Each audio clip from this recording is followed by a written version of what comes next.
This hour, a tale of faith, violence, betrayal, and conversion. You supported suicide attacks. Definitely, definitely. The son of a top Hamas leader embraces Christianity and confronts radical Islam. If they will kill me, they will kill this body.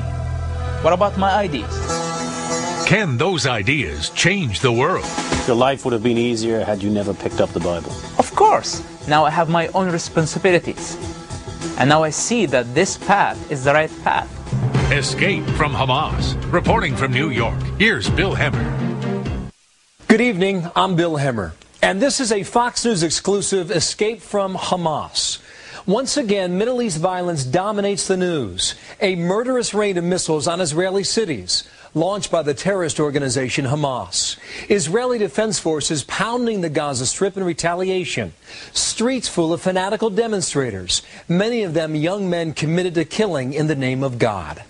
This hour, we bring you a story of a young man, the son of a top Hamas leader who once led similar street protests. But his story ends in a way you will not expect. He says that after a long journey through darkness, he finally saw the light. As you're about to hear, that young man now has a lot to say, some things that will shock and offend many people.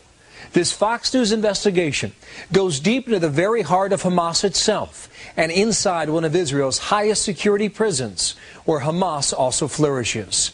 And in the end, we will take you to a quiet Christian haven here at home in the United States. But this story begins in the crucible of contending religions in the old city of Jerusalem. Here's Fox News' Jonathan Hunt.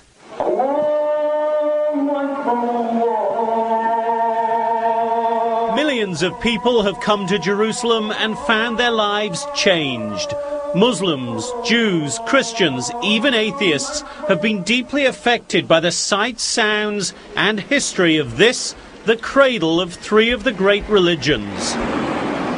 For one young Palestinian man named Mosab Hassan, the change wrought by Jerusalem was different, even more profound and disturbing. He had grown up in the West Bank. His father, Sheikh Hassan Yousef, was a founder of Hamas, the radical Islamic group that now controls the Palestinian territories and which was founded with the aim of destroying Israel. And Mosab Hassan himself was a leader of the Islamic Youth Movement, an equally radical group. He personally fought Israeli tanks and troops on the streets of Ramallah. He was seen as a future leader of radical Palestinians. But a chance meeting right here at this spot would radically alter everything Mosab Hassan believed in. This is one of the entrances to Jerusalem's Old City, home to some of the holiest places in the world.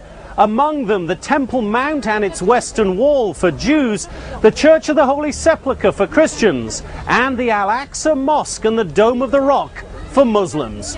Mosab Hassan's chance encounter with a Christian tourist not only ripped apart his deeply held belief in the Muslim faith, it would also change forever his life and the lives of his family. Mosab Hassan believes with all his heart that that chance meeting might also very well change the world. And his denunciations of Islam are harsh and startling. Every Muslim who read the Quran, if they allow themselves to listen to this Quran and believe in the same time that this is from God, I think they are sick and they need help. Mosab Hassan says he got that kind of help and his life has indeed changed. Thank you, Lord. And like so many others around the world who converted to Christianity, Mosab Hassan says all it took to set him on his journey was one reading of the Bible. I loved Jesus immediately. Why? Love your enemy. That was the one that moved me from like deep and changed my life forever. I've been suffering for a long time. It's like my medicine became. It's not a drug. It's not given. It's not like Quran. Quran is a drug. The Quran is a drug, you say? Islam is a drug. Incendiary words from a young man on a mission. But Mosab Hassan believes his story can change the lives of millions of Muslims, whose faith he feels is also in crisis. I believe that Islam is collapsing already. Because it's collapsing? Yeah, it is collapsing. It looks from the outside, it's growing, but from the inside, it's completely collapsing. It's not giving answers to the people. It's not improving their lives. It's not helping them at all. Within 10 years, that's it. Islam is going to be over. So how did this faithful son become so disillusioned with everything the powerful father he loved and admired brought him up to believe in? What led him to become so disgusted with Hamas, the movement his father helped to found, that he now repeatedly and bitterly denounces it? How did he lose faith in radical Islam and turn instead to evangelical Christianity? And how does he plan to persuade millions of Muslims to abandon their faith, a faith he says is misguided, or as he now puts it, is nothing more than a drug? And how did he escape the hell of the Middle East conflict and end up in a place many consider paradise on earth? Mosab Hassan's journey from the west bank of the Jordan River to the west coast of America, from the crucible of radical Islam to the heart of the Christian faith, when we return. Coming up. The Israeli soldiers knocked our door, and they came into the house, asked, saw my father, asked for his name, and he said his name. That's it. They took him. They told us we're going to return him after 5 minutes. When did they return him? A year and a half later.